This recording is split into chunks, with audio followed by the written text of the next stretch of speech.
There we should. There it should be.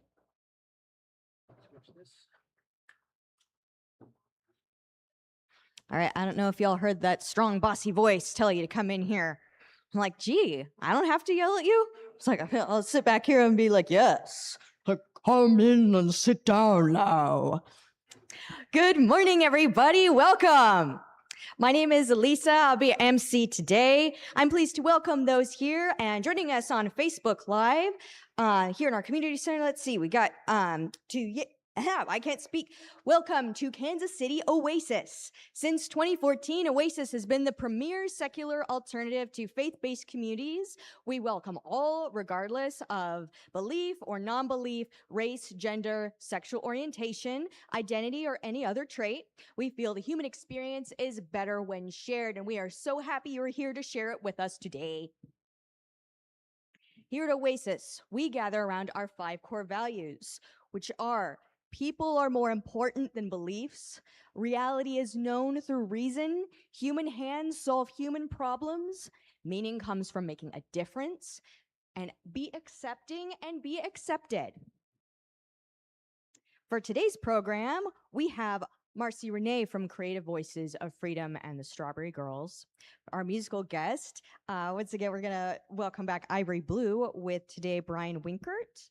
And then for Community Moment, we're going to welcome back Kiley for another one. All right, at this time, we're going to welcome up Ivory Blue. Ivory Blue creates cinematic alternative pop and rock shaped by atmosphere, memory, and emotion that lingers long after the sound fades. After more than a decade of writing and performing music, Ivory Blue's newest era embraces vulnerability and blends intimate storytelling with expansive production and soaring melodies. It's like, hers isn't music built to follow trends or disappear into noise. It's meant to stay with you. Please welcome back Ivory Blue and her drummer, Bryan Winkert.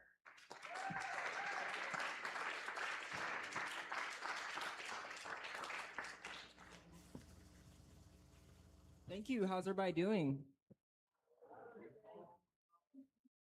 Goedemorgen.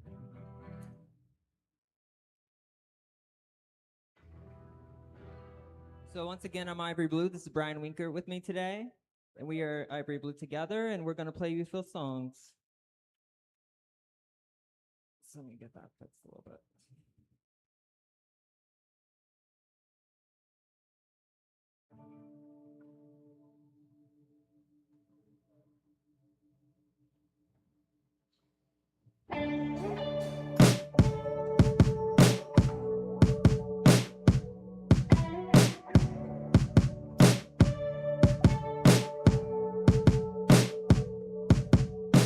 There comes a time in your life when you wonder about the lightning and the thunder. Storms are brewing whenever you're older. When you're sleeping in the night and the dreams move like a fire. Are you the tool or are you the sculptor, the witness working overtime? High in the clouds, writing your last vows. You're the moment, it's still arriving.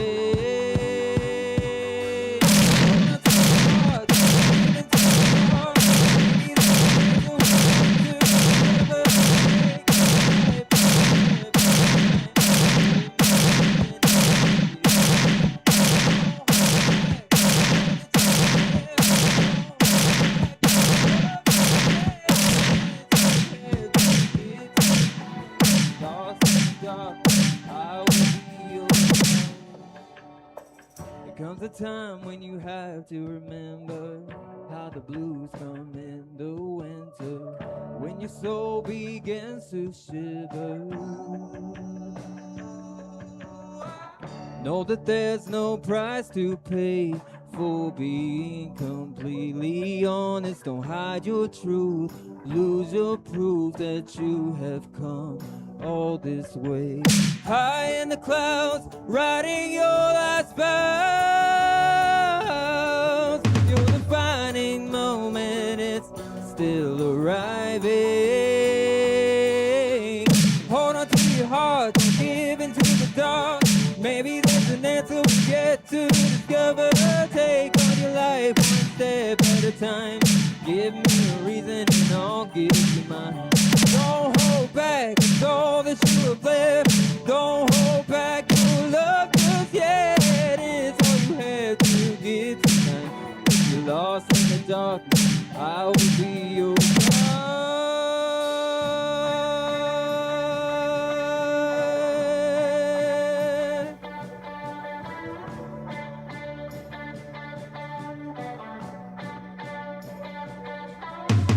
All your love is taking me home.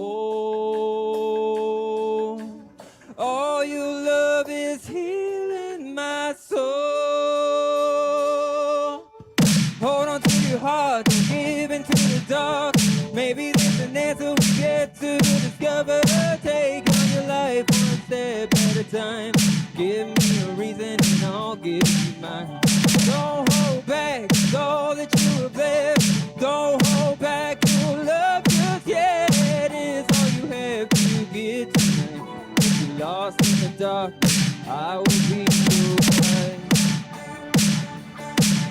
Yeah, I will be your guide. Yeah, oh. Come on.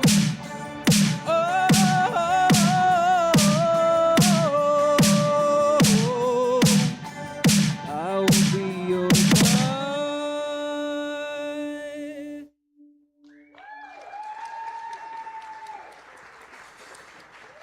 Thank you so much.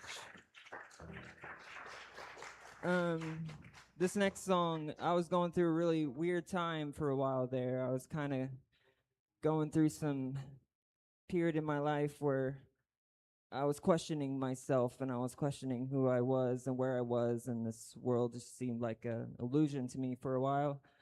And I was about 33 at the time. I'm 39 now, so that was what, I don't know, 6 years ago.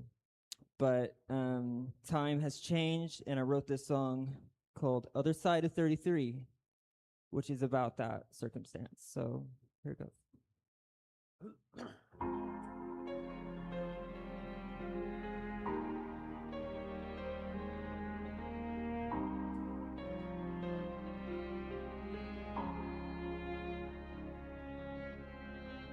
I wish you could see me now. I wish you could know me better. I'm not your opponent, love, now or ever.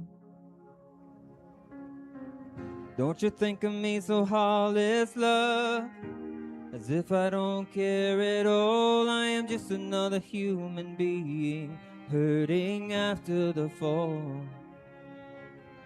I'm so tired of hard love and fighting for this cause. But if I'm not there for you, I swear I'll be.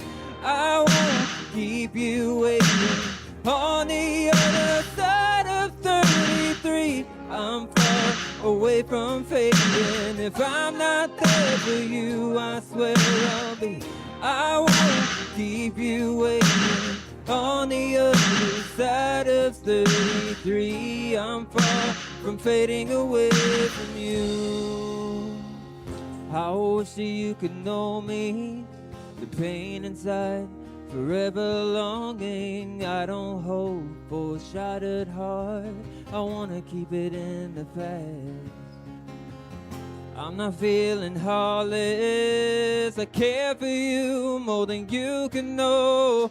I am just another human being trapped in the afterfall. I'm so tired of careless love, fighting for a lost cause. If I'm not there for you, I swear I'll be. I won't keep you waiting. On the other side of 33, I'm far away from fading. If I'm not there for you, I swear I'll be. I won't keep you waiting.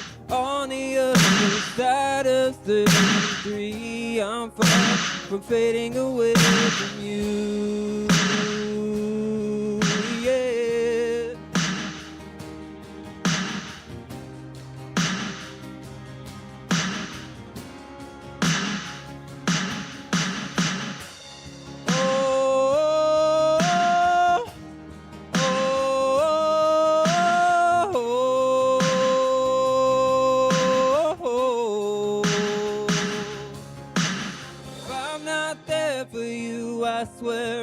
be. I won't keep you waiting. On the other side of 33, I'm far away from fading. If I'm not there for you, I swear I'll be. I won't keep you waiting. On the other side of 33, I'm far from fading away from you.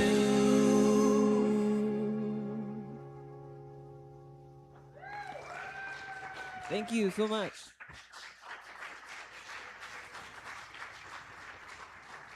You guys just come in and casually give a 2-musician concert. Oh my gosh.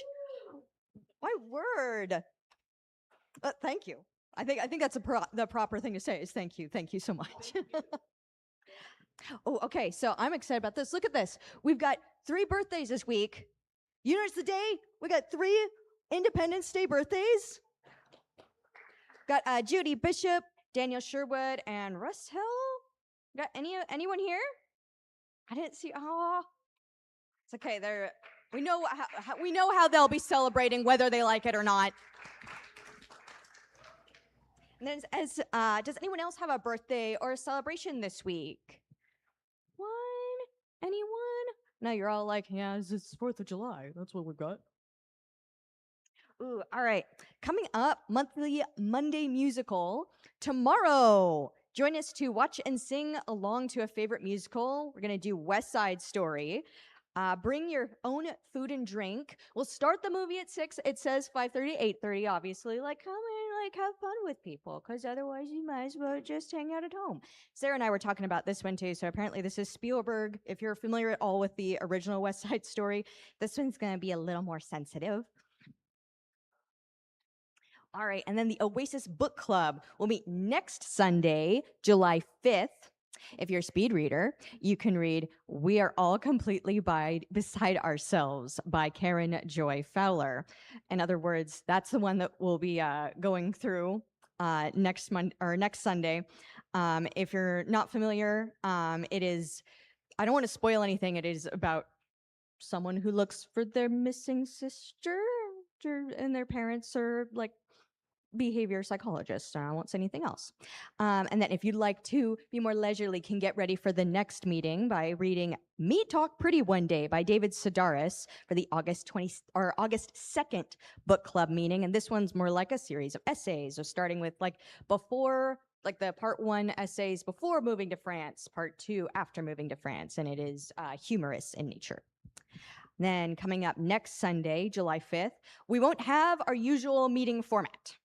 We're having red, white, and blue potluck with USA trivia and the blues from Tom Trashmouth Baker and Jim, and I can't remember. I'm so sorry. Is it Beisman or it's Beisman, right? Jim Beisman. Starts at 11 as usual, though. And then it's almost that time again. KC Oasis is a host venue for the KC Fringe Festival.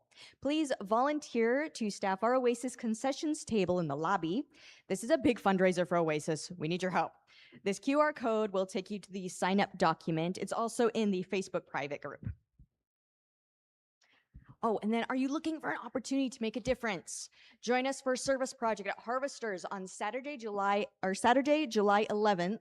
Harvesters assists in feeding more than 141,500 people each month. Children 12 years of age and older are welcome to participate with a parent or guardian.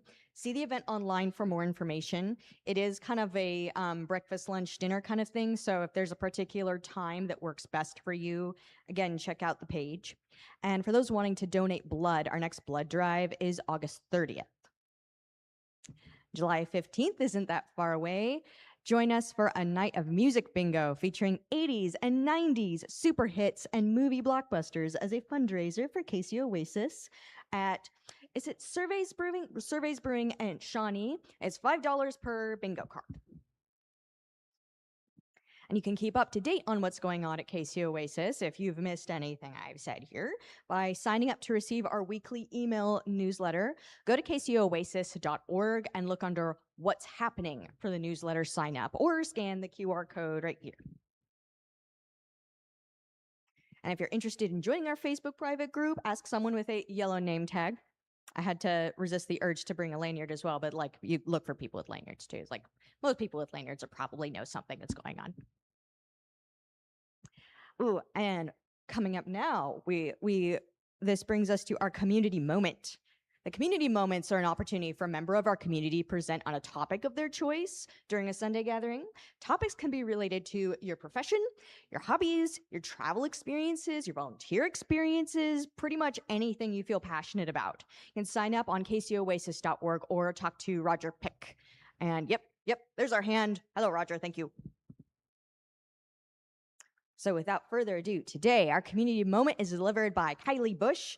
Kiley's, his 3 words to describe himself are father, plumber, and eccentric. And if he had a warning label, it would be believes the time is an illusion. So thank you, Kiley. If you want to come up and go.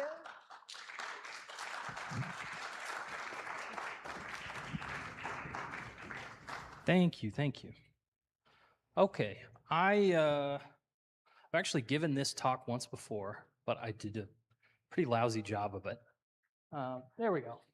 So some of you who know me well probably know that from 2012 to 2014, I served in the Peace Corps in Zambia.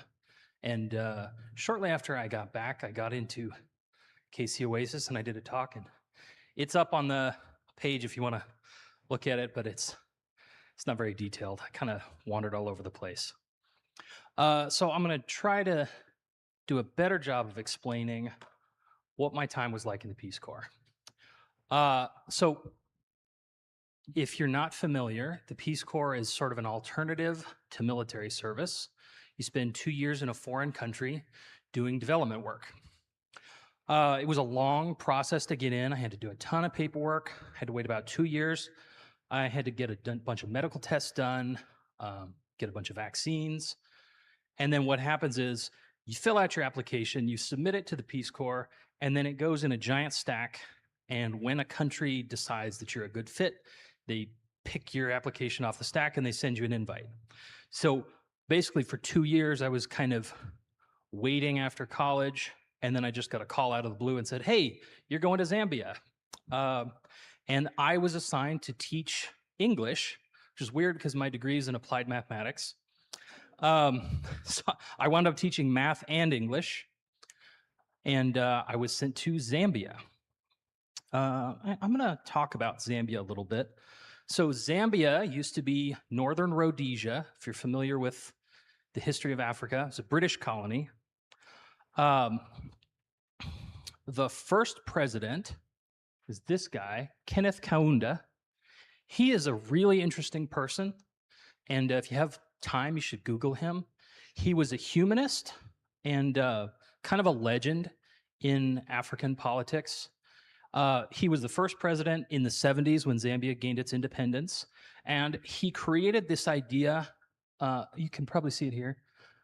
It's a little small. One Zambia, one nation.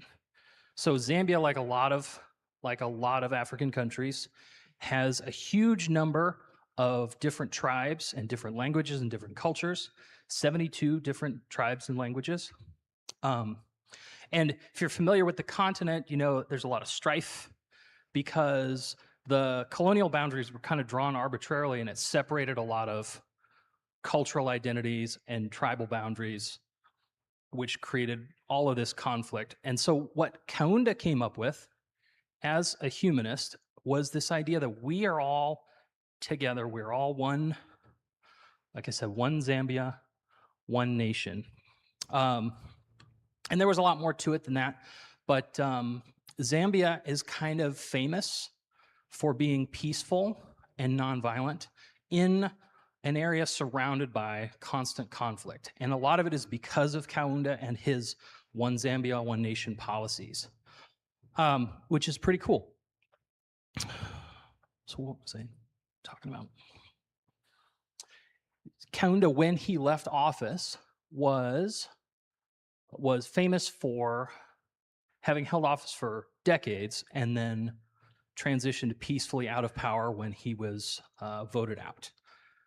And then every president of Zambia since then has peacefully relinquished power, which is, again, unique in that region. Okay, so like I said, I was assigned to teach. Here's a couple of highlights from, this is my classroom. I didn't take a lot of pictures, which I regret, but this was over Thanksgiving. I taught my students how to make pumpkin pie, because pumpkin is indigenous to that part. I don't know if it's from there originally, but not pumpkins that we think of, but the small sweet pie pumpkins. So I taught them about American Thanksgiving, and I taught them how to make pumpkin pie, because a big part of the purpose of the Peace Corps is skill exchange. So theoretically, I was there to provide someone who was a native English speaker to teach people to speak English, because it's a former British colony. So the official national language was English. So there's a big demand for people to learn English and speak English. But most people don't speak English. They speak their native tribal language. The other part is just cultural exchange, just them getting to know me getting to know them, learning about Zambian culture, teaching them about American culture. One of the big projects we did for National Literacy Day, or World Literacy Day, I think it is, we created these children's storybooks. This is another volunteer I served with that worked with me on this project.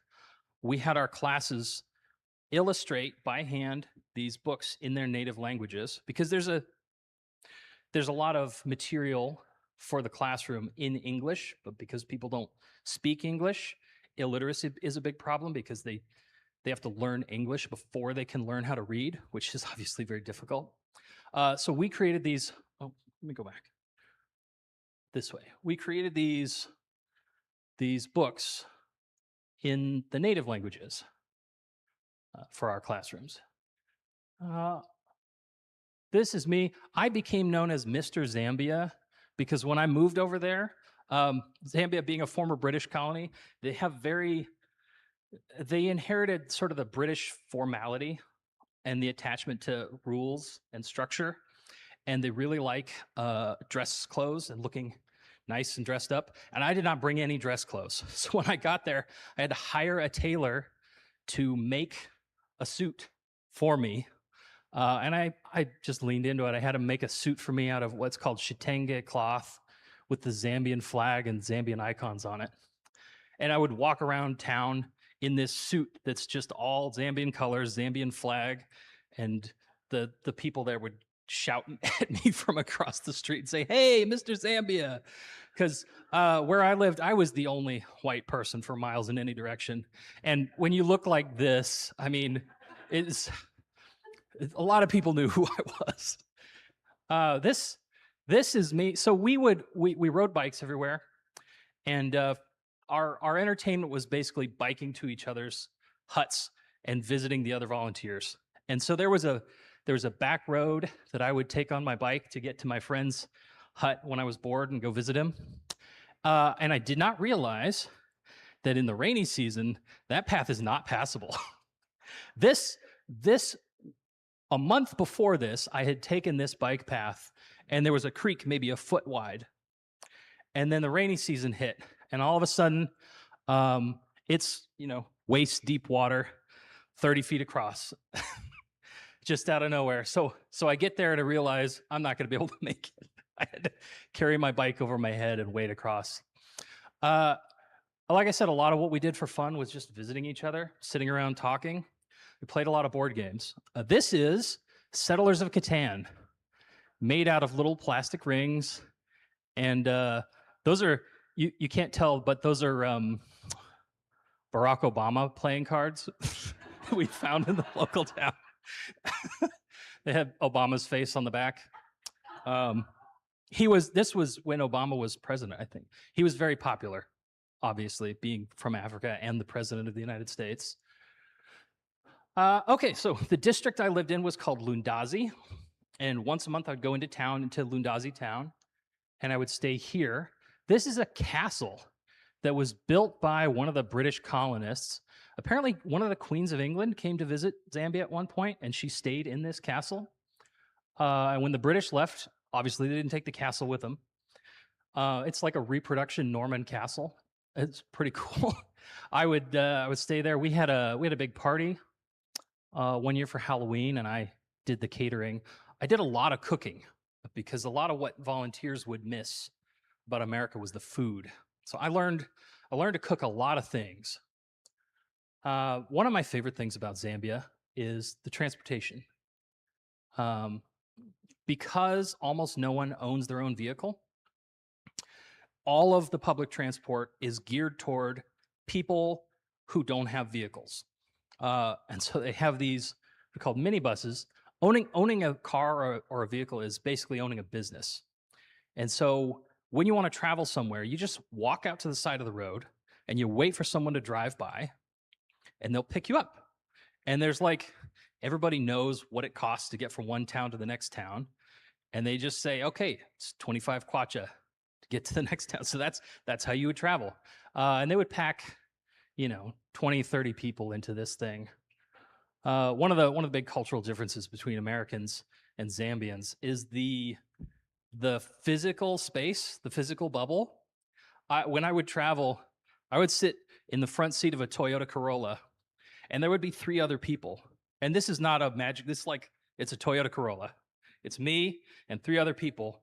And one of the people is sitting, and their leg is here on my leg. And they're like, here's their face, and they're holding my hand, and we're just rolling along. And that's normal. They're holding my hand because it would be rude for them not to hold my hand. That's the level of personal space in that culture. This is not a picture of my school because, like I said, I was foolish and didn't take pictures. This is a picture of a school that looks almost exactly like my school. It's just a little concrete building with a tin roof. This is a stock photo of what could plausibly have been my class had I remembered to take photos. Yeah, this was my everyday. Trying to teach math in Tumbuka or teach English in English. Am I almost out of time? Okay, 3 minutes. You got it. Another big cultural difference. Zambia is feudalist. It's a democracy, but it's also feudalist. So the capital city is Lusaka, and Lusaka is basically an American suburb. It's like any other town, but you get outside of Lusaka, and it's a completely different world. And the government is entirely run by the tribal chiefs. It's basically a feudal system. And they don't think about things the way that we do. This is like a poster celebrating Muammar Gaddafi, who is just a hero that they like. Obviously, in America, we don't think of him as a hero, but over there, they just think he's cool. There was I said I had the full-on Zambia get-up suit. There was a guy who had a Saddam Hussein get-up suit just because he thought Saddam Hussein was cool because, it's a different world. The physical space.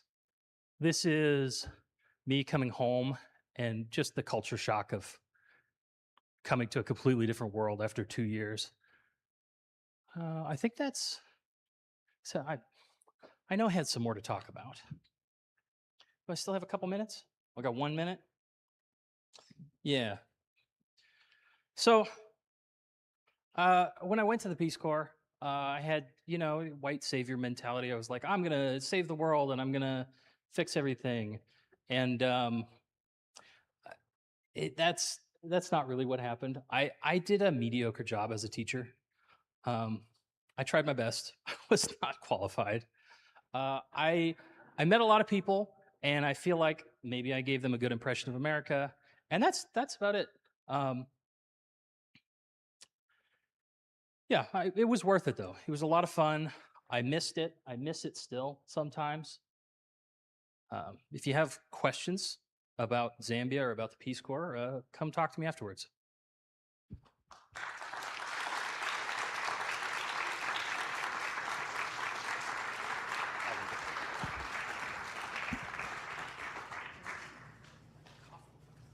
Yeah, I can think about one question I might want to ask is what about another world makes Saddam Hussein okay?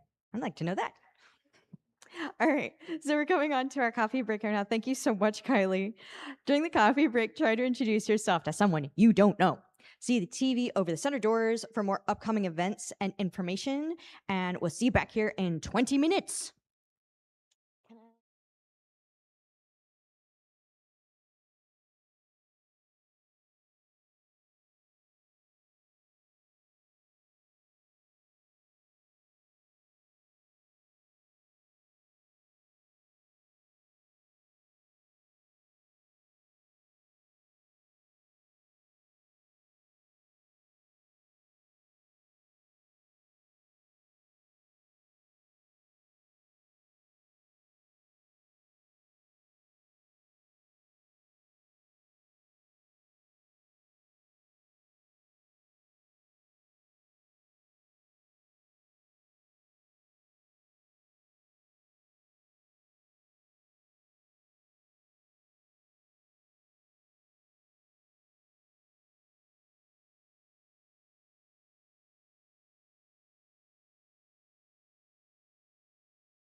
Yes.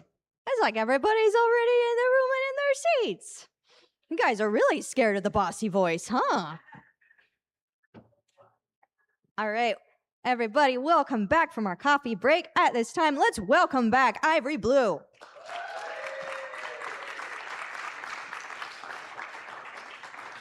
Right after you we've reappeared.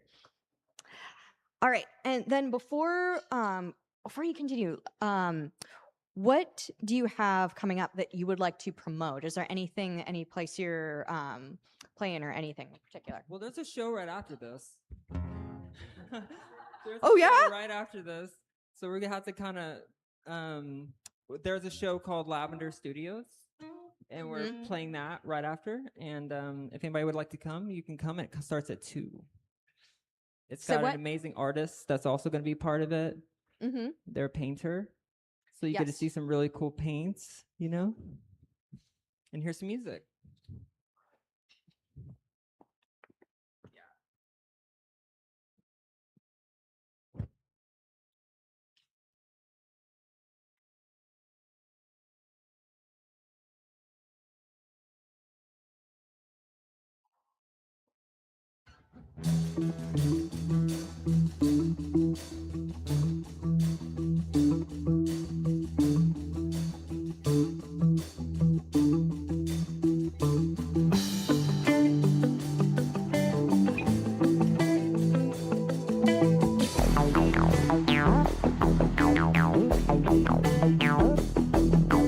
Lonely feather, can't say never, floating forever in a world of neither two.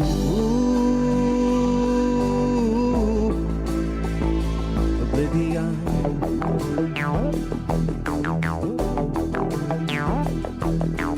Lonely feather, dancing necklace, feather never find a regret.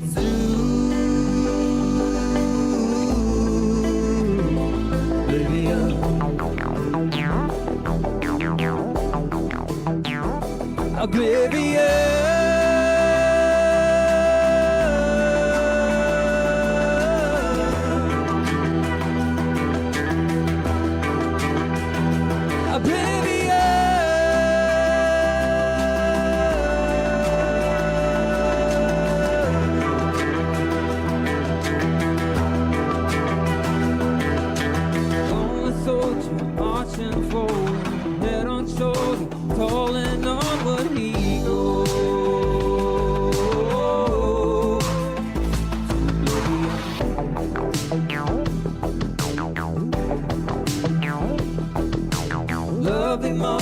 Headed homeward, lost a brother. Seems there's nowhere but home.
Thank you so much. Thank you.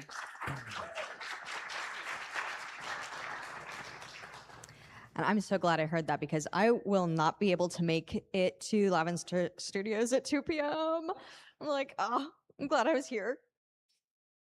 But yes, that was the 2 p.m. Lavender Studios. All right. And then now it is time for our featured speaker today. Our speaker disclaimer program is designed to generate conversation, engage our powers of reason, not as a forum to start debates. The following presentation has been prepared by our speaker, not by KC Oasis. Please respect the views of our speaker, and if you have any questions, a Q&A portion will follow as time permits. Our speaker today is Marci Renee. Marci is the founder and director of Creative Voices of Freedom and the founder and director of The Strawberry Girls, which she will be telling us about. Additionally, Marci is a published author of 7 memoirs and creative nonfiction books and 8 children's picture books. Please welcome Marci Renee.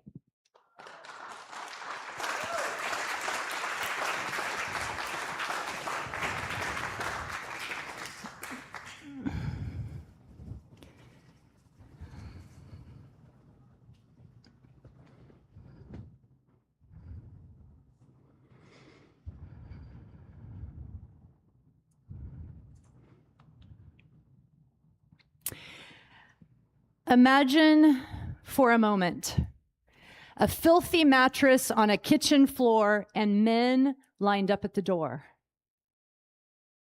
Habiba didn't have to imagine. I want to invite you this morning on a journey. And I want you to look at your shoes for a moment, and I want you to imagine symbolically stepping out of them and stepping into the shoes of Habiba.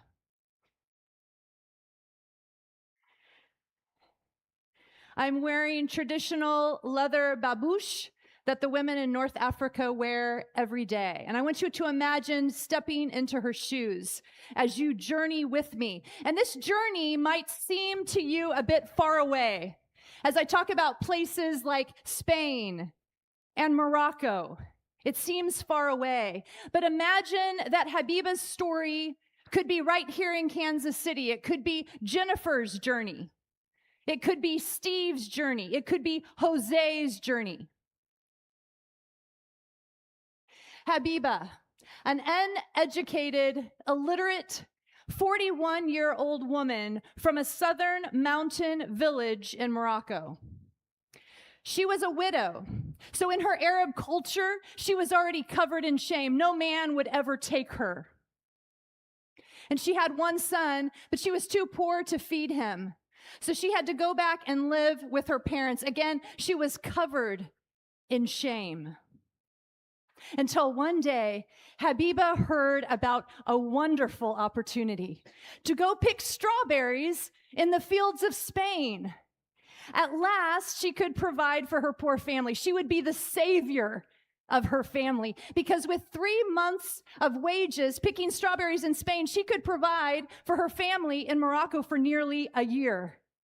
If I were in Habiba's shoes, I would sign up, wouldn't you? So Habiba boarded a boat. She wasn't alone in the boat that day. She was with women just like her. They were all strawberry girls, and they could all see on the other side of the Mediterranean, they could see El Dorado, the land with streets paved of gold, the land of wealth and opportunity. But when they landed on the other side of the sea, they were divvied up into buses to go out to the strawberry camps. None of them had their papers. They'd been confiscated. And these women could not speak a word of Spanish. They couldn't read the road signs. They didn't know where they were going. It was as if they were blind and deaf. We just heard from, was it Kiley, who was just in Zambia? Not just in Zambia, but you know what it's like. My cousin Vanessa here, and there are probably others like you and me who know what it's like to be in a foreign country and you can't speak a word of the language, you don't know the rules, you don't know the culture. You are vulnerable and at the mercy of everyone and everything, and that was the case for these women. They were taken out in the camps, and I don't know if you know this, you probably do, but strawberries, they don't grow on trees, because that would be easy picking, wouldn't it? Where do strawberries grow? On the ground. Low, low, low on the ground. So I want to challenge you all. I don't know if you can get in this position because I certainly can't. But try to imagine being bent over with a flat back and a rectangular plastic basket strapped to your waist, and all day you are picking strawberries off the ground. And by George, if one of them falls to the ground and is bruised, you will be penalized. But it's not just for 1 minute that these women are in that position. 8 to 10 hours in a hot plastic tunnel, picking strawberries all day long. in the blazing heat of southern Spain. Same things happening in our agricultural fields out in California, Florida, the agricultural work. It's slave labor. These women have described as feeling like animals, and this is animal behavior. The United Nations has sent reporters and spies, you can Google it, the strawberry camps of Spain. They have come out and described the living and working conditions in the strawberry camps as being some of the most inhumane as they have ever seen. No one should be treated this way, and they see very little pay. And the labor and sexual exploitation happening in the camps, it's all over.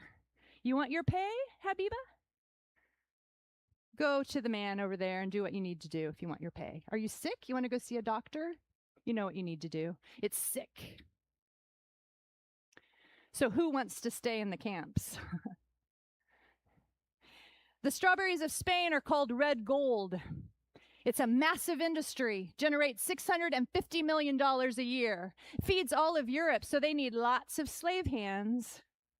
And so back in 2001, there was an agreement, a bilateral agreement established, a government agreement between Spain and Morocco where the strawberry farmers could actually recruit agricultural workers from Morocco and bring them in. About 20,000 come in documented every year to pick strawberries on a 3-month visa. Problem is they're recruiting the most vulnerable. They are going into the poor agricultural areas where the women are uneducated and illiterate. They're widows, they're divorcees, they're already ostracized in their country. And so they are so vulnerable. And so when they get over into the El Dorado, that land with streets paved of gold, oh, there are people just ready there to prey on them. Same thing's happening here in the United States. It's not just in Europe. So who wants to stay in the camps? Habiba didn't want to. Most of the women don't. And so the women don't even have to leave the camps, but they're coming out into the fields are mobile carts. People who come out to sell clothes and toiletries and meet the women, establish relationships and trust. And then one day a man approached Habiba and said, "Hey, Habiba, I can get you a better job. You don't have to stay in the camps. I can get you a nicer place to live, better pay, a nicer boss for sure. And you don't have to go back to Morocco in 3 months. I'll get you permanent residence papers so you can stay in Spain and keep sending money back to your poor family in Morocco." Oh gosh, you guys. If I were in Habiba's shoes, I would sign up, wouldn't you? So that night, Habiba got into a car with that strange Moroccan man. There were 3 other women from her camp who'd been recruited. And they drove through the night to go to their new house. Those women had no idea that they were about to step foot in a brothel. And I will say that of the stories I've heard, as I've collected stories from women rescued in the safe houses, outside of a miracle, once they step across that threshold, they will not get out. Because when they arrive, when they walk through the door of the safe house, they arrive with a debt on their head. They do not know it, but they have been purchased. A transaction has happened, and they're wearing a debt on their head that they can never repay. And not only do they have a debt on their own heads, but so does Mama, Baba, and all the brothers and sisters back in their home country. And this is a mafia, and they mean business. They make sure that none of those women will ever dare to try to escape or share the secrets of the trade. And if they do, they mean business. I have never seen such terror and fear in anyone's eyes other than these women as they're telling me their stories. No human being should have to live in that kind of fear 24/7. It's inhumane. And that filthy mattress on the kitchen floor and men lined up at the door, it was Habiba's reality 24/7.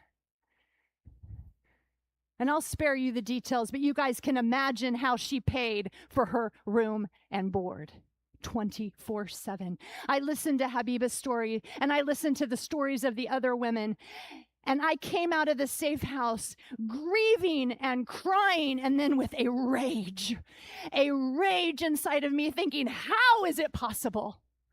How is it possible for a woman's body to be subjected to that kind of abuse and trauma 24/7?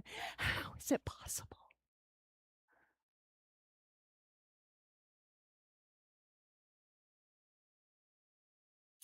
but miracles do still happen. And there are people on the front lines doing rescue work, like our organization, the Strawberry Girls and Creative Voices of Freedom, who are out on the front lines, risking it and listening for the SOS cries of these men and women and children behind closed doors. For Habiba, the miracle was 2 women who showed up at the door of her brothel to deliver milk. She remembers they were delivering milk. And the miracle was that no one else was in the brothel. The madam, the pimp, was out. Let's just start by breaking the stereotype of pimps. In my mind, before I entered the world of trafficking, I thought that pimps were men. Some of them are. But most of the pimps directly over the women are women. They're madams. And that's where the grooming, that's where the relationship, the motherly, I'll take care of you and protect you. It's sick. But that day, the madam was gone, and all the other women in the brothel were gone. And Habiba took those 2 women into the door and into the kitchen. She showed them the filthy mattress. And she said, I felt like I needed to show them my bedroom and tell them my story. Habiba's bedroom that she paid for 24/7 with sex consisted of a boarded up bedroom. All of the windows were boarded up, and even the light bulb in her bedroom didn't work. Habiba was tortured in the dark, terrified of the dark. And she said, I didn't know who those 2 women were. I didn't know if I could trust them. I didn't know if they were going to take me to another bad place, but she said, I saw light in them. I saw hope in their eyes. And she said, I knew I needed to follow the light. One of them handed her a card and said, if you want out, we'll get you to a safe place. Habiba took the risk. She made that call, and when these women, these men, these children make any kind of call for help, it is a fast and furious mission. It's a mighty operation. For Habiba, it was a meeting place in a grocery store parking lot. She got in the car. She had no idea who this woman was. She still couldn't speak Spanish, but she kept following the light. She kept following the light. And they drove her across the country. They have to get these women out as far and as fast as they can because this is a mafia and they mean business. And that's the day I got the call. It was 2019. Our family has been traveling all around the world. I'm from Kansas City originally. This is my hometown, Independence. And we've been living in Morocco, in North Africa, in France, and now in Spain for 7 years. But our family had just landed in Spain in 2019. We were there to continue our work among refugees, doing refugee settlement. And I got a call that seemed very much out of the blue. And someone from a safe house said, we heard from the school community where your kids go to school that you speak Moroccan Arabic. Is that true? Yes. Seemed very random to me. Could you come and do Arabic translation for a Moroccan woman who was just rescued and she can't speak a word of Spanish and we don't know what's happened to her? She can't tell us her story. I did not know what to do. When I got that call, I thought, if this is about trafficking, I've heard enough about it from a distance and it's disturbing. I don't know if I want to look at it up close and personal. Maybe some of you here today, when you saw the topic was trafficking, you're like, oh, I don't know. Do we want to look at it? Do we want to hear? Do we want to see? Do we really want to know? Or is it so much easier to just let it be on the other side of the ocean, Africa, Asia, Europe, but not here in Kansas City? Why do we have to talk about it? Those are the thoughts that ran through my head. But I thought, how could I not go? If I have a resource, in this case, a language, or if I have money, if I have something, some kind of resource to give, how could I not do that? If I had a language that could be a bridge to unlock a trauma story out of this woman, how could I not go? And so I went, and that's when I met Habiba. And she said to me, I don't know who these people are who've rescued me. They love me and they care for me. And she said, they gave me clean pajamas and a toothbrush, and the first thing I did was go to my bedroom and see if the light bulb worked. And it did. She said, I don't ever want to turn out the light. I said, Habiba, you never have to turn out the light. That's what these safe houses are, whether they're in Spain, whether they're here in Kansas City, Hope House. There are many safe houses here in the Kansas City area. These are places of hope and light and healing, and they're doing an incredible, incredible work. That began a journey with Habiba and the other women of healing, just peeling off layers and layers of trauma, where I have questioned, is healing even possible this side of heaven? Is healing even possible on this earth when there are that many layers of trauma? But it is possible, and I've seen just incredible healing. And I just want to read this poem. It's called Scars of Glory, that goes with this particular painting. Deep marks across my face, across my body, outside. Deep marks across my heart, across my soul, inside. Poor, illiterate, uneducated, oppressed, sold, work slave. Beaten, exploited, bruised, broken, stolen, sex slave. Trapped, haunted, tortured, used, shattered, victim. Seen, found, rescued, ransomed, saved, survivor. Restored, valued, honored, redeemed, healed, miracle. Deep marks across my face, across my body, outside. Deep marks across my heart, across my soul, inside. Now filled by his hand and filled with his glory, I now have scars of glory. These women, they keep their scars for life. But oh, such healing that can take place in such glory. For Habiba, her story was different because just a month after she was rescued, she was diagnosed with metastasized cancer. I can remember sitting in the hospital with her that day, giving her the translated diagnosis from the doctor. And then I went out to my car and I beat my hands across, my fists across the steering wheel. And I said, how is it possible? How? That someone can face so much hardship and so much trauma. And so the only thing I could do as I walked and journeyed with Habiba as a writer, all I could do was pour out my trauma. I talked about vomiting onto the page every day. Because when you walk with someone through trauma, maybe some of you have not only experienced your own trauma, but walked with others who are experiencing trauma. And you experience a sort of secondary or vicarious trauma through them. Well, that's what was happening with me and Habiba. And so I had to just vomit it on the page. And I knew I needed to write a book. I knew that the world needed to hear Habiba's story. And so I went to her one day and I said, Habiba, I think that we need to tell your story. The world needs to hear this. Even in Spain, they don't know it's happening in their own country. And she said, will it make a difference? And I said, oh, I believe it will. And I said, even if it will just warn one woman, it would all be worth it. And so she said, then, Marci, tell them my story. Tell them my story. And that day she entrusted her story into my hands. And I've been carrying it as a mission, as a calling, a divine calling.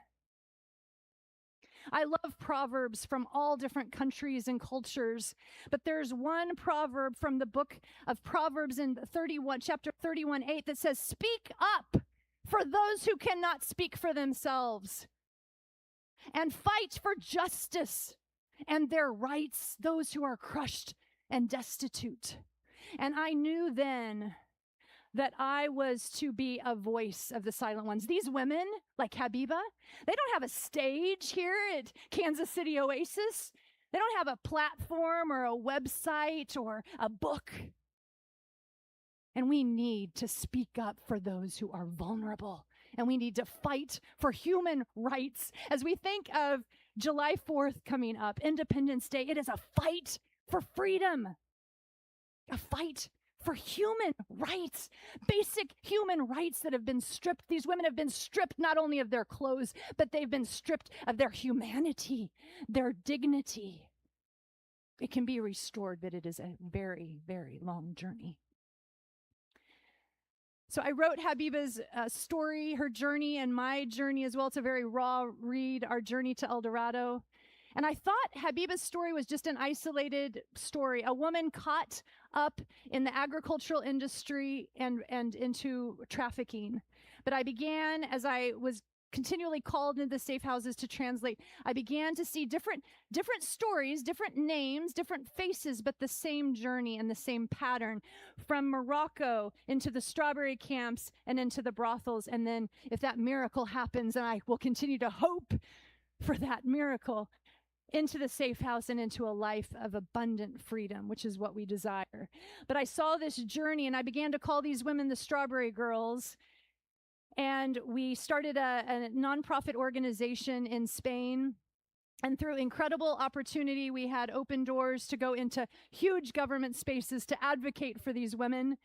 At the Ministry of Equality and Interior, the National Guard of Spain has been a huge collaborator. They were so impacted by Habiba's story that after our meeting with them, they said, "What can we do?" And together we brainstormed, and now they're putting audio warning messages in Moroccan Arabic on those ferry boats that bring the Strawberry Girls from Morocco to Spain. It's incredible. Yes, yes, yes. It's incredible. The U.S. Embassy has been an incredible collaborator as well, both in Spain and Morocco. And I don't know if you guys have heard of the TIP report. It's called the Trafficking in Persons Report, that every country of the Department of State, they put together a report of what's happening in the area of trafficking in their country. And in 2024, for the first time, they highlighted the trafficking that's happening through the strawberry industry between Morocco and Spain. So it's incredible. That was brought before U.S. Congress. So it's getting large awareness as we advocate for these women. We are shouting this message, and I can remember telling Habiba, we're going to not just publish your story in your book, but we are going to tell your story to the world.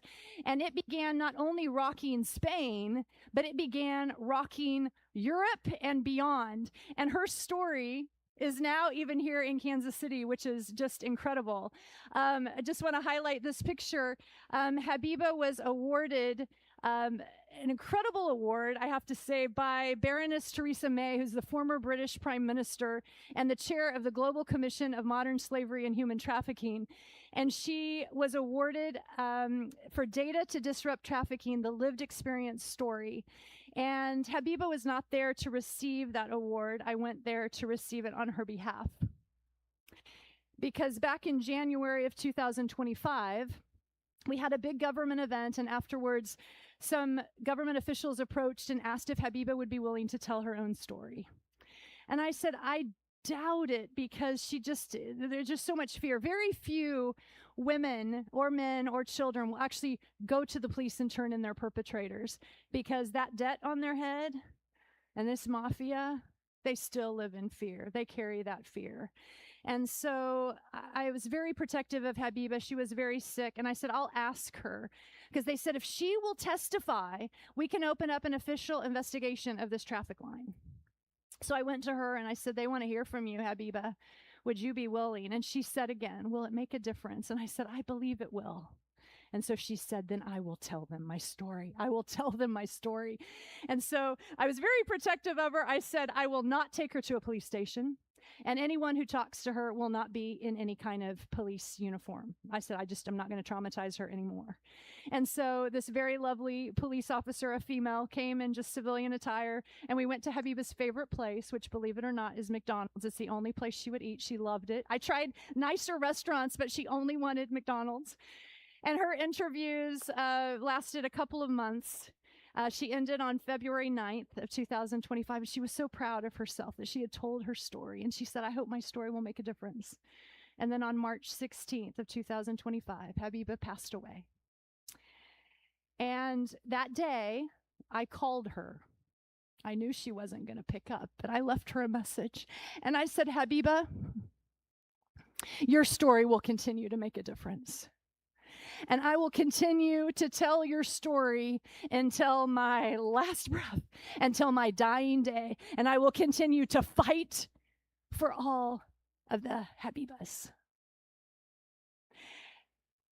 When I say Habiba, it represents trafficking victims around the world. Do you guys know that human trafficking right now is the fastest growing criminal industry of the world? It's bringing in $400 billion a year.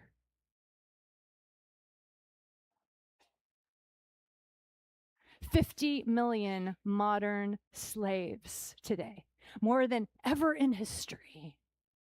Oh, we have to fight for their freedom.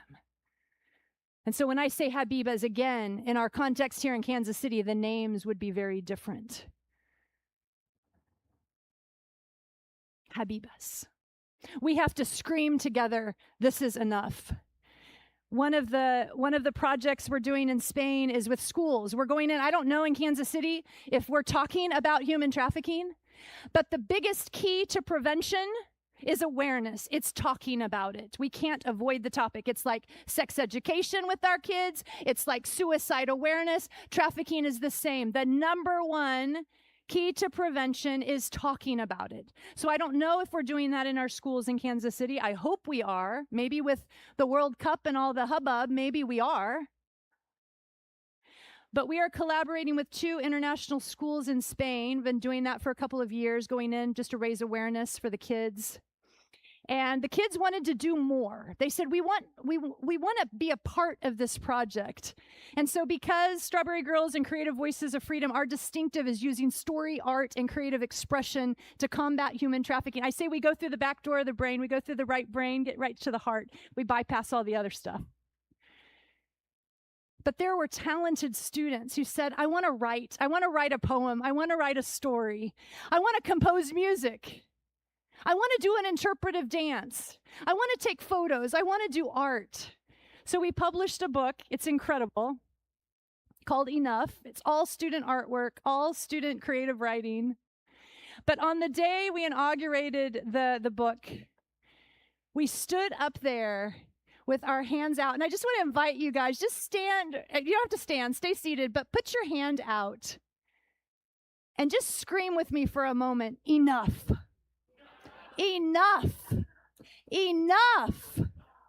We've got to be a barrier that breaks this. Yuck. It is evil and it is corrupt.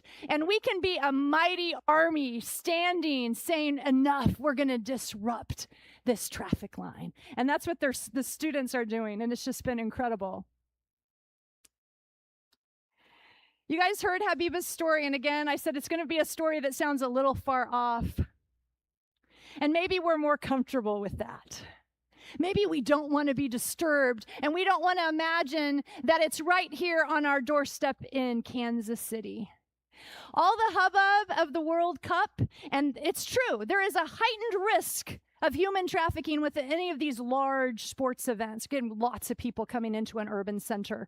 But I will say that it's not the FIFA World Cup in Kansas City that's bringing human trafficking. It's been here already, and it's going to stay unless we do something about it and say enough. We talk about modern slavery as if human trafficking is a new problem. You guys, I started doing research. Actually, it was one of my cousins who started kind of sparking my interest about the deep roots, the underbelly of Kansas City, and what is the history of trafficking in our city. Google it. It's very interesting. I had no idea, but in our very nice River Market area, in the late 1800s, early 1900s, that was the red light district, you guys. There were the shady ladies of Kansas City. It was full of bordellos. And it wasn't just prostitution, it was trafficking. Trafficking. The underbelly of the beautiful, nice River Market. So it's not new to Kansas City. And did you know that Missouri right now is 4th in the nation? 4th, you guys, in the nation for the number of human trafficking victims. And that is before FIFA World Cup came here. I'm glad that this event is raising awareness. We're talking about it. It's all over the news. It's all over the media. But it's already been here. And what are we going to do about it? You heard Habiba's story as a victim, but if we brought it into our context here in Kansas City, who would these victims be? Well, I will say trafficking's universal. None of us are spared. None of us. It doesn't matter our age, our race, our gender, our sexual orientation. It doesn't matter. It doesn't even matter what you look like, quite frankly. Any of us could be potential victims. And our children, if any of us have children, we've got to talk about this. We've got to talk about it. Vulnerability. So you heard about Habiba's vulnerability. What would that look like here in our context in Kansas City? You can read some of these: a runaway, drug addiction, homelessness, family breakdowns. Oh, you guys, I don't know what the divorce rate is right now in the United States, but I'm guessing it continues to increase. Anytime we have these dysfunctional, broken homes, it creates a vacuum of kids growing up and they're needing love and acceptance and security, and they are vulnerable prey. Vulnerable, especially online. Where do traffickers find victims? Bus stations, shelters, schools, but social media. I hope that the Kansas City schools are talking about this. We've got to talk about one social media platform in particular, OnlyFans. It is the #1 social media platform with trafficking. We've got to talk about this. How does it happen? Okay, you guys heard Habiba's journey, right? It doesn't matter if it's a journey of Habiba from Morocco to Spain into the strawberry camps, or if it's Jessica being trafficked online through OnlyFans. It is the same story, and it is the same trafficking pattern. Targeting the victim. You guys, this is a business. It is a massive money-making business. They study the clients, they study the victims, and they do excellent marketing. Excellent. The Strawberry Girls right now, we are part of a data collection project where we are collecting points of data so that we can study the traffic line, because we've got to counter what they're doing because they are so smart. They are smart businessmen and women, these traffickers. So they target the victim. They know exactly who they're looking for, and it's the vulnerable ones. They gain the trust. They groom them. Maybe that's a term you guys have heard. That bring them in. I'm going to take care of you, honey. I'll take care of you. I'll give you love, security. I'll protect you. They bring them in, build the trust. They fulfill needs. You need a job? You need a roof over your head? You need a car? They meet legitimate needs. And then it switches. The isolation, the exploitation, and the coercion of maintaining control. I'll tell you a story. I read one. This isn't one from this past week. It dates a little bit, but it really identifies the trafficking pattern, and it's a story from Missouri.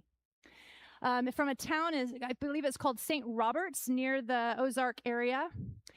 And a girl named Kathy came from a broken home, started smoking pot when she was 12. In her later teens, she was into hardcore drugs. She was at a gas station one night, wandering around. A car stops to pick her up. It said, "Do you want to ride?" Yes, seemed very innocent. She gets in the car. She had no idea that in that car she was heavily drugged. She was forced to have sexual relations with this man. And then when she woke up, she was in a trailer way out in the boonies.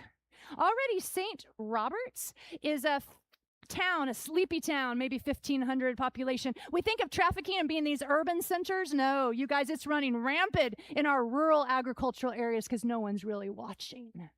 So she woke up in a trailer with another man, and he said, "Honey, do you know what just happened to you?" And she said, "No." He said, "I just bought you for $400. Now get out there and earn me my money back." That is what trafficking looks like. Doesn't matter if it's in Spain or in Kansas City or in Thailand, the pattern is the same. So you guys, I just want to call you to action. Now that you know, you can do something about it. There is a responsibility in knowing. I want to read one quick poem as we end here, not a poem, just a short piece, The Responsibility of Knowing. When you don't know, you don't know. You're ignorant. It's safe. You can't be held responsible for what you don't know. But everything changes. Everything changes when you know. When you know, you know. You can no longer play dumb. You are no longer ignorant. When you know, you are responsible. There is a responsibility in knowing. And so my question to you as we close, now that you know, what are you going to do? Know the signs of human trafficking. Please come out to my table, grab one of these key cards. It has the indicators, signs of human trafficking, and the hotline number. You guys know this universal sign of human trafficking. Everybody raise their hands. Just open up your hands, tuck in your thumb, and close. Okay? This is the universal sign for human trafficking. The one thing when victims are taken is they lose their voice. They cannot speak and they cannot cry out for help, but they can do this. You may have seen this on social media. I hope we're teaching kids this too. Someone said to me, well, what if kids start playing around and everybody's doing, I said, you know what? I would rather a false alarm, wouldn't you, for a 7-year-old in a gas station than a trafficking victim. So if you see this, call that hotline. You can make a difference. Let the experts figure it out if it's a false alarm or not. We don't have to be the experts. There's a hotline number. Just want to bring this to you guys. Just want to encourage you, please visit our table. We've got books, we've got art prints, we've got jewelry made by the survivors, the women I work with in the safe houses in Spain.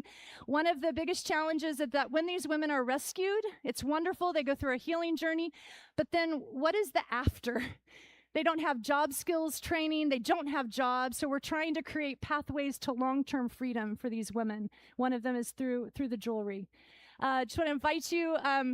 You guys, any amount helps. If it's $1, if it's $10, it helps. Everything that you give goes for us to continue our work of awareness, prevention, and building these pathways to long-term freedom for these women. I want to invite you guys, if you're in the Kansas City area on August 1st, Creative Voices of Freedom, which is our U.S. organization, we're doing a founding dinner and fundraising dinner at V's Restaurant in Independence.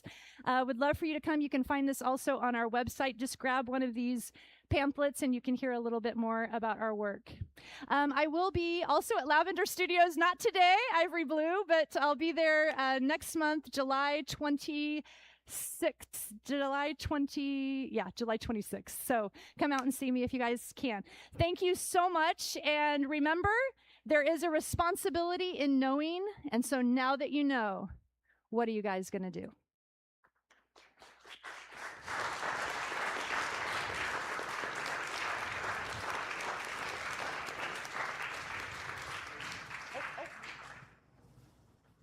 We're doing it.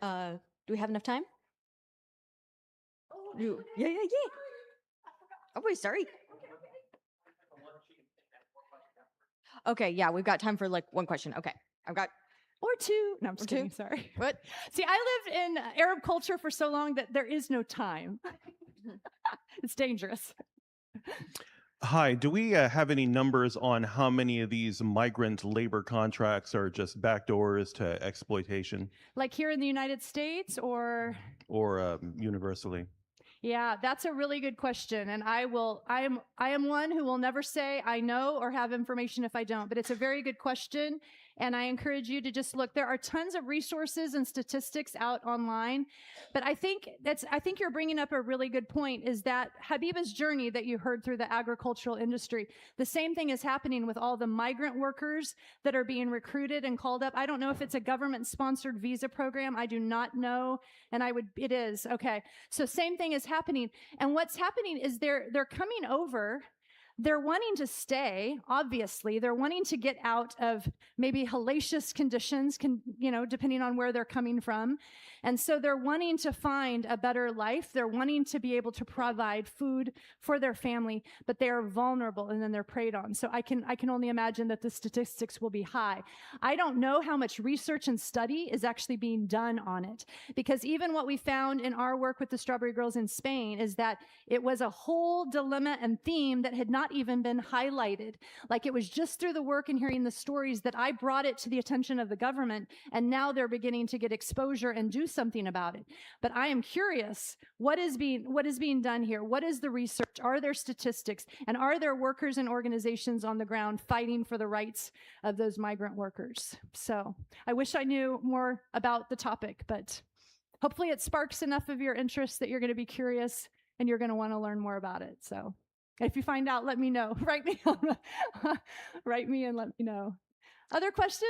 Yeah, I don't know. Maybe Jason, we don't have Because time. this is organized criminal activity, It have is. you yourself felt threatened or been threatened by the organizations? I have not been threatened, but yes, I am very aware that this is anytime you are fighting hard against corruption and you are fighting hard against evil and you are raising awareness of a system, especially a system that generates this kind of money, yes, there are risks. There are risks when we are fighting for rights. There are risks when we are standing up for truth. And as I said to Habiba that day, and I will declare it even now, I am willing to take that risk. And I will fight, and I will continue to be a voice for the silent ones, no matter what happens.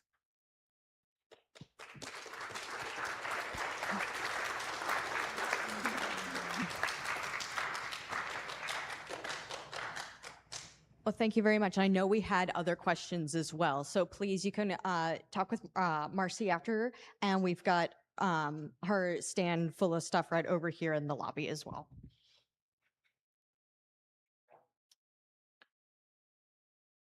All right, in just a moment, we'll be passing the volunteer task cards basket. Please grab one that you can accomplish today after our meeting concludes. And once you finish the task, you can return the note card to the done purple box in the lobby near the drink station. I'm just gonna pass this around. Here we go. Appreciate you. All the cleaning supplies you might need are in the white cabinet in the foyer, right by the lemonade. We need for everyone to help keep this place looking great. Let's see. Oh, and today, join us for lunch after at Conroy's Public House. I think we talked about this earlier. It's the one with the potato curry that's like, it's actually Irish, I promise. At 4730 Rainbow Boulevard, Westwood. And then reminder, the next Sunday we'll have the red, white, and blue potluck with history, trivia, and music from Tom Baker and Kim Beisman. And then while our musicians are coming back to the stage, you want to thank all those who are monthly donors that help keep KC Oasis running. Kansas City Oasis is a 501c3 nonprofit run solely on donations and volunteers. If you like the topic and music today, please consider donating through kcoasis.org/donate or by Venmo. Our Venmo info can be found at the merch table in the lobby, as well as cash donation jars. Recurring monthly donations through our website are the most helpful. So without further ado, thank you guys. Please welcome Ivory, Blue, and Bryan back to the stage. And remember the cash tip jar and Venmo. Show your appreciation.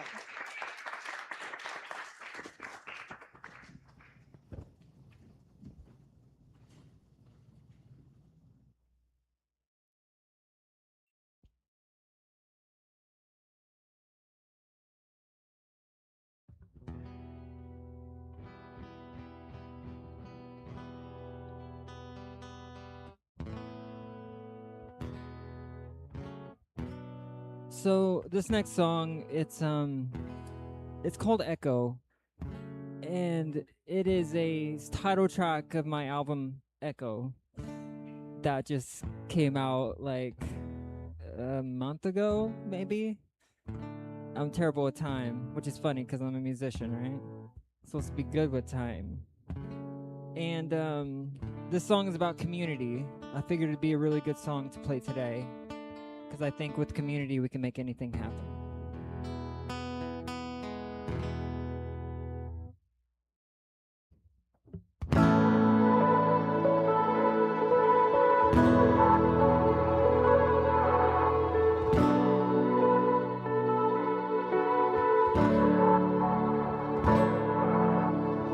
I wanna know when it will be revealed, when the light hits your heart of steel. Don't wanna watch your truth turn its back on you. I wanna see with eyes eyes wide shut. All of your days like a lightning crash. I wanna watch you turn the rain into light again. Sunlight will shine within. Wasn't my love that sold the future? It was only trust that I had in you. And you gave me hope and I believed the truth. Nobody could ever see the echo, echo, echo. I will never let go, let go, let go. Echo, echo, echo. Never let go. What I found in you. Feel the love that never ends the story. The tears that I've wept dry. See my own rain as if it was looking more than I could know. I adore you, will never let go. Time is running through my soul. So much through sunshine will find me again. The sunshine wasn't my love that sold the future. It was only trust that I had in you. And you gave me hope and I believed the truth. Nobody could ever see. Echo, echo, echo. I'll never let go, let go, let go. Echo, echo, echo. Never let go of what I found in you. Can you hear the echo, yeah, the echo of your body? Can you let go of all of the things that bring you down? Can you hear the world, 'cause everybody is worried? Can you hear the sound? Can you hear the sound? Can you hear the sound of my heart? Can you feel it? Can you feel it? I wanna know just what I found in you. Wasn't my love that sold the future? It was only trust that I had in you. And you gave me hope and I believed the truth. Nobody could ever see the echo. Thank you, everybody.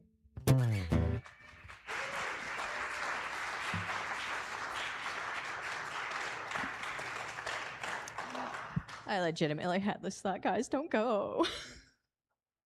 Thank you again. All right, everybody. Before you head out, please take a few minutes to help clean up. We again thank this week's presenters, Marci Renee and Kiley Bush. Where are you guys going? I lost a few people. And musicians Ivory Blue and Bryan Winkert. And thank you for being here and tuning in online. See you guys next week.